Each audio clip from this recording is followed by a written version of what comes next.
we are not assemblers of components that other people make and ship to us. People are ready to get out. They're ready to use the aircraft for what they're built for. And a lot of people forget to ask that question. It's one of the most important questions. Yeah. Safe aircraft for training and personal travel.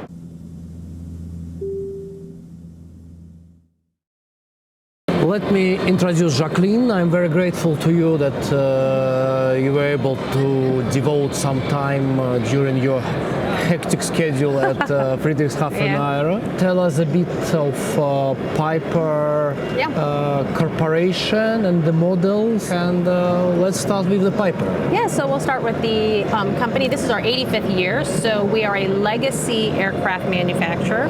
Okay. So we started in 1937 about, and we're most well known for an aircraft called the Piper Cub. And so that aircraft, when we started the business, that was the launch aircraft that they were manufacturing at the time. Today, fast forward, we have a product line of roughly 8 different models, all of which are built at our worldwide global headquarters, which is in Vero Beach, Florida. Again, my name is Ron Gunnarsson. I'm the Vice President of Sales, Marketing, and Customer Support for Piper Aircraft Corporation out of Vero Beach, Florida, USA. Oh, it's so nice place, Florida. Very, very nice, but it's great to be here again. We had 2 years absence with the COVID, and it's great to be at the Friedrichshafen Air Show, where a lot of energy, a lot of new technology, and a lot of enthusiasm for the future of our industry. We started in 1937, William T. Piper.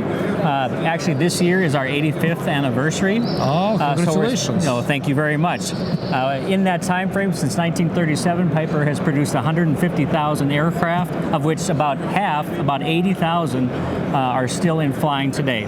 So we have a history of value-oriented, safe aircraft for training and personal travel. So it's American aircraft. It is an American aircraft. We are 94% vertically integrated, which means that 94% of the aircraft that is here is made at the factory in Vero Beach. So we are not assemblers of components that other people make and ship to us. We start with a roll of aluminum, and at the end, about 5 months later, an aircraft like this. So it means that you're not exposed to the shortage of spare parts as all other producers are. So we aren't immune to the current supply chain issues. We do have issues. We've been fortunate that I believe that they've been manageable, but we're faced with very long lead times on certain components right now. So certain aspects of the aircraft that maybe took us, a couple weeks to get, now take maybe months, if not a year, to acquire. So there are some pockets of issues, but we build our schedule about almost a year in advance. We kind of have visibility on what we're going to build. And then as we get closer in, we narrow all of that down. It requires that we have a very strong partnership with our vendors so that we can get the raw materials and the components that we need to finish aircraft on time. We build about 280 aircraft a year or so. And how many of them are in Europe? Yeah, we sell about, our international to North America mix is about 60% North American, about 40% international. Of that 40%, about half or 20% of total end up here in Europe. You export to Europe all the 7 types of aircraft? Yeah. All of the aircraft that we currently manufacture have some level of EASA approval, and we have a dealer network through which we distribute the bulk of those aircraft. How indeed important European market for you? It's very important. During COVID, we did see that 60-40 split go back more towards North America, about 80-20, but now we're going back to the 60-40, and Europe is very important on both the M-Class as well as our trainer products. We have diesel versions of our trainers because not using avgas, using jet fuel or diesel is very important in the European market. So we're looking for further expansion as Europe comes out of COVID and looks to the future. Right now we have 2 product lines.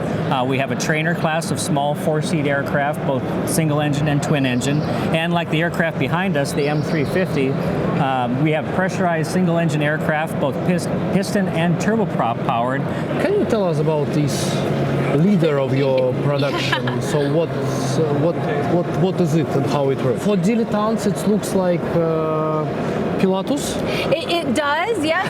People might say that, and there is some similarities, but it is a Piper M600 SLS. So it's safety, luxury, support. That's what the SLS stands for. But what's, I think, unique to this product is the fact that it's Halo. You see behind me the sign that says Halo equipped. Yes. The Halo safety system is a collection of safety features, the bulk of which were created by our friends at Garmin. So it has things like enhanced stability protection, level mode, overspeed protection, underspeed protection, emergency descent mode in case you have issues with hypoxia, but the most significant is the Garmin Autoland system. So if for some reason the pilot were to become incapacitated, anyone can press in the cockpit a button that then launches a Autoland system that will find the safest, closest airport. It will navigate to that airport and land the aircraft, stop the aircraft on the runway, and shut the fuel off so the passengers can get out. It's a Garmin product, but this aircraft was the first General Aviation aircraft in the world certified with the Garmin Autoland system. And of course now it does have EASA approval, so that's a significant advantage. We also have the Pratt & Whitney PT6-42A is the engine that's in this aircraft, 600 shaft horsepower. This aircraft, when it came out, had a newly designed wing, so it carries a substantial amount of fuel, which allows us to go much further, so we can travel roughly 1,650 nautical miles, pretty far. 1,600, so it's almost 3,000 kilometers. Yep, correct. It also gave us the ability to carry more. So the wing gives us the ability not just range, but gives us payload. Yes. So it can carry 800 pounds full fuel payload. How many passengers? If you include the pilot, because most of our airplanes are owner flown, 6. 6 including the pilot. Yep. So based on the range and the number of passengers, it's very similar to Honda Jet, a bit different speed, but I assume a different price also. Most certainly a different price. Can you give us an idea of the basic pricing? The basic price is roughly $3.4 million US dollars, so a little bit different. Also keep in mind you're burning fuel for one engine, not two engines. So you're going to burn over the life of a flight. Keep in mind you burn more on climbing, a little more on descent, but over the life of a flight, roughly 40 gallons an hour. So incredibly efficient. Yeah, very efficient. In fact, I'd say it's one of the most efficient single-engine turboprops on the market. And in kilometers, what would be the speed? In kilometers? Well, I can do it in miles per hour. Okay, tell me. I will tell you. 274 knots, but I don't see the kilometers. No, I see. It's Can you see it? 507. 507. Yes, 507. So 274 knots, 507. It's not that bad. No, it's not bad, but that's how you get the efficiency, right? Very often, the more horsepower you're putting to something, which equates in speed, the more fuel you're burning. There's always a trade-off. So our aircraft is, a little bit less expensive than some of the competitors, but maybe goes a little bit slower. But if you take two similar airplanes taking off from the same airport, going to the same destination, this airplane maybe gets there 10 minutes later, but you probably spend about $1.5 million less. Yeah, that's extremely So it's a trade-off at the end of the day. 10 minutes, Yeah, they're a trade-off. Having a good champagne inside. Yeah, and it's comfortable. It's pressurized, has a beautiful interior. So.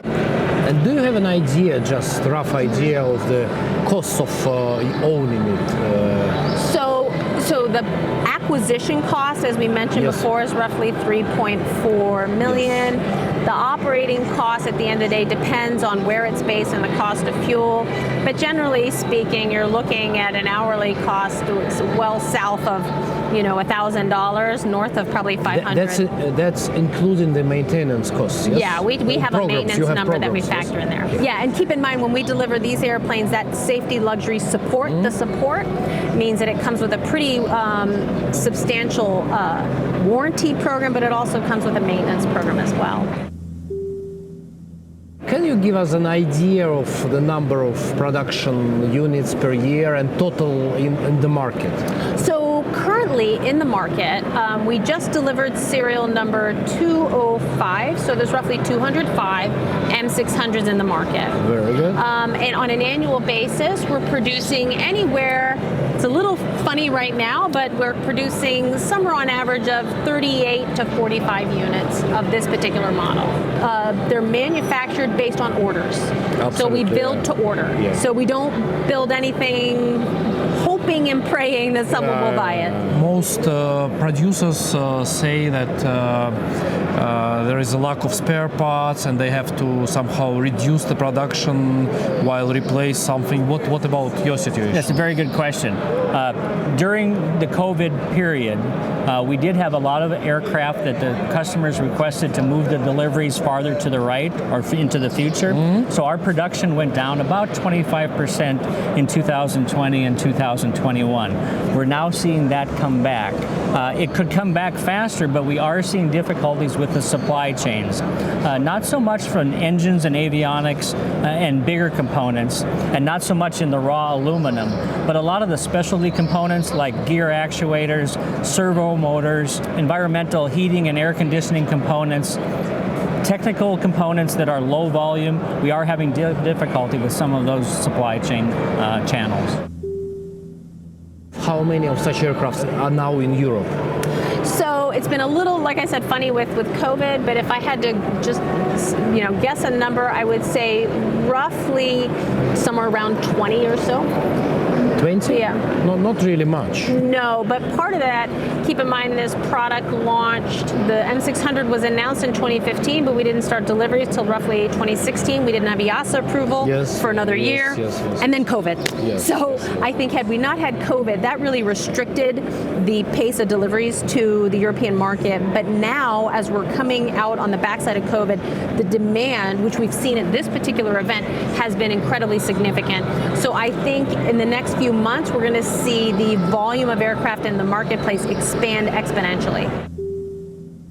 This is the flagman of your fleet.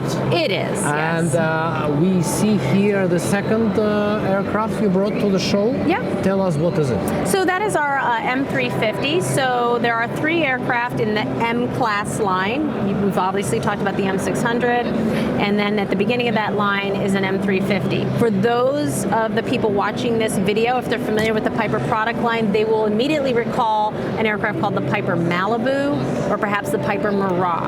This is the sister to those airplanes. Oh, okay. So the M350 fundamentally has its heritage in the Malibu. It is a piston-powered aircraft. So this, remember, is turboprop, powered by Pratt & Whitney.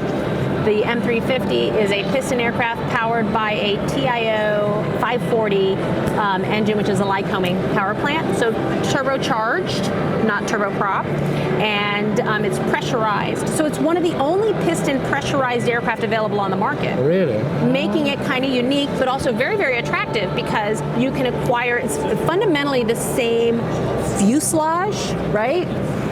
But it's a little bit less of a price point. So you get 6 places like we have in this aircraft, but you're going to spend roughly 1.5 million in acquisition costs. When it comes to the M-class products, we sell the most of the aircraft behind the M350, which is a high-performance piston aircraft, pressurized, 6-passenger, lots of baggage.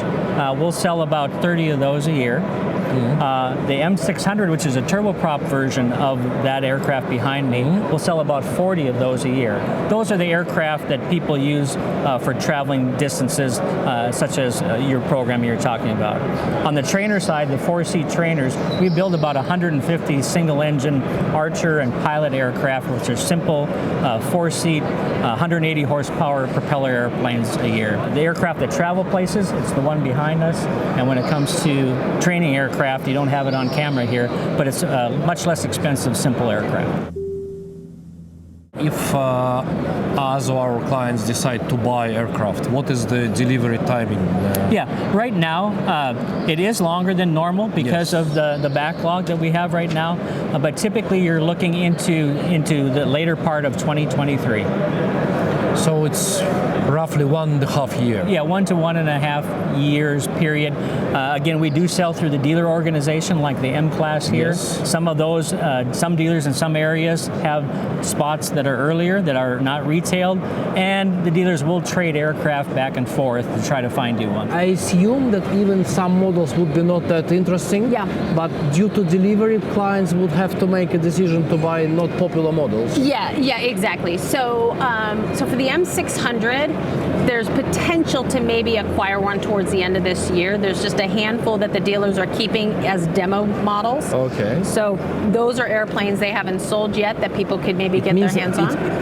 I cannot believe, it's hard to believe that it's still possible to buy this here. The M600 potentially. No, I mean, and it's changing. Still, by the there is a moment. chance. There's just a little bit of a chance. No, but I mean, Yeah. if we are really Yeah. fast enough, I Yeah. assume that we Conceivably, increase the yeah, chance. conceivably. And there is some availability of M600s in 2023. Yes, which is even more Yeah, important. now M350 is a little bit of a different situation. We don't build as many, and we are sold for that aircraft through 2022 and primarily sold through most of 2023. So you're looking at late 2023 or into 2024 for an M350, but maybe worth the wait. And is it the same situation for the smaller models, which you probably sell to the Yeah. flight schools and so on? Great question. So Seminoles, you can get a Seminole in 2023. Archers, there's still some available. We have some availability, I believe, Q3 of 2023 on the Archers. It's a little bit different because those aren't always sold through the dealer network. So we go in and we base the production based on existing orders as well as forecasting. So it's a slightly different business model. At the end of the day, they are build to order, but when we start forecasting now, we build some in the plan knowing which schools we're talking to and who might have need. And then we also look at the forecast for pilots and growth in the flight school market, and then that drives our production levels. You could potentially get an Archer late next year. You could definitely get a Seminole. Pilot 100s are pretty hard to come by. Those are, I think, are pretty tight, and maybe a little bit left the end of 2023, but going fast. And Piper, do you have any Piper finance or? So the nice thing about Piper Aircraft is we have a dealer network that we sell our airplanes Yes. through. So the dealers have become very familiar with what financing options are in their own countries. So there are a number of banks that will finance the purchase of an So I mean, it's aircraft. important that if we are speaking about local financing, Yeah. it's important that bank know the aircraft and the second-hand market of this. Exactly. And the second-hand market, the used market's incredibly important because the health of the used market drives the health of a new market. So they work hand in hand. So, and now the used market is incredibly aggressive, just as aggressive as the new market. This is kind of an unprecedented situation that we're in.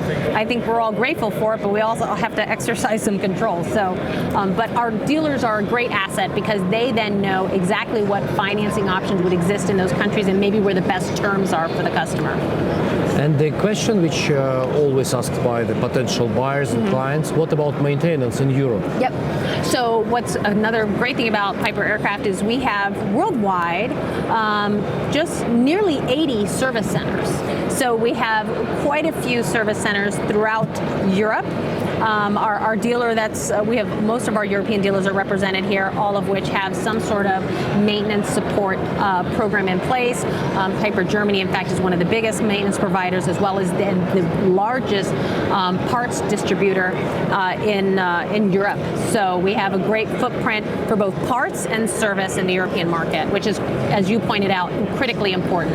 As aircraft owner, I Yeah. always ask question, where is the stock of the spare parts? Oh, great. Yes, exactly. And a lot of people forget to ask that question. It's one of the most important questions. Yeah, absolutely. Because if your plane is no good sitting on the Yeah. ground, so we distribute our parts through Boeing. Okay. And Boeing, thankfully, has this very large distribution network.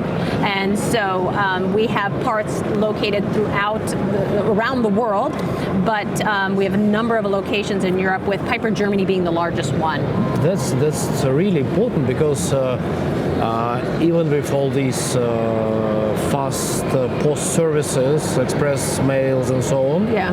We face the situation that sometimes spare parts can Yeah. stay in customs, Yes. even in Germany, Yes, for yes. 3 weeks, 2 weeks, Yeah. and so on. So that's So what we do with Boeing is we forecast, we know which parts are most in demand. So they make sure to have a turn, basically they can turn parts, that's our requirement, that they can turn things within 24 hours. I think they have a 96% turn rate. So you order the part, it's on the shelf, they can ship it out. Based on the experience of the service centers that maintain these aircraft, they know which parts are most commonly needed.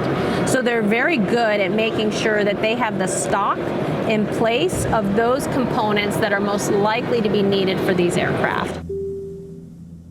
And what can you tell us about this show this year? Do you like it? Big enough? This particular year is very exciting because people are tired of COVID. People are ready to get out. They're ready to use the aircraft for what they're built for, which is traveling places. So we've had a very good 2 days here to start the show. A lot of activity, a lot of customers, a lot of interest in our products. We've been able to be with our colleagues, our vendors, our customers. This has been almost like a homecoming, right? It's a wonderful opportunity to be close to the people most important to us, our dealers, our customers, our vendors, and our enthusiasts, people who don't necessarily own our airplanes, but they love our brand. So that's been probably the most wonderful achievement.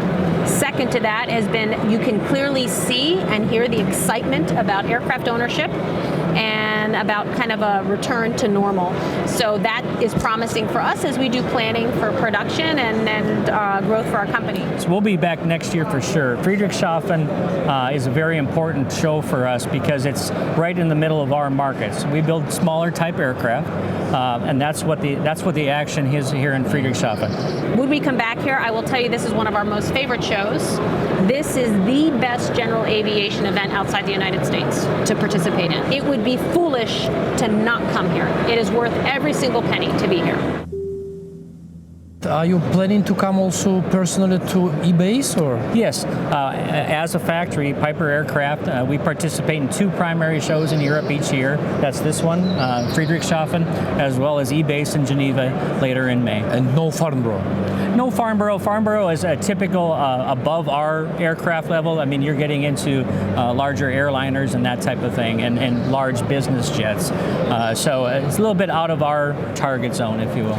So next time we meet at eBase. We will be in Geneva, so we'll be outside. So yeah, we'll be there, and we'll bring. I think we're bringing an Archer. I think we're bringing an Archer DX. It would be another aircraft. Yeah, there. so we'll have a 350, a 600, and probably an Archer of some flavor. I don't know yet. Okay, so it will be really opportunity to see the Archer. Yeah, I think we're going to try and bring a diesel, but we'll see. We'll see. Yeah. Should be nice. Thank you very much. It was really great day, great discussion, and it's always a pleasure to speak to you. I'm really grateful for this short introduction, and thank you for your time, and it was really a pleasure, and hope to meet soon first in eBase and then at your factory. We look forward to it, and we look forward to tomorrow and telling you more about Piper Aircraft. Very good. Thank you very much. Thank you very much. It's really a pleasure, Ron. Good. Very good.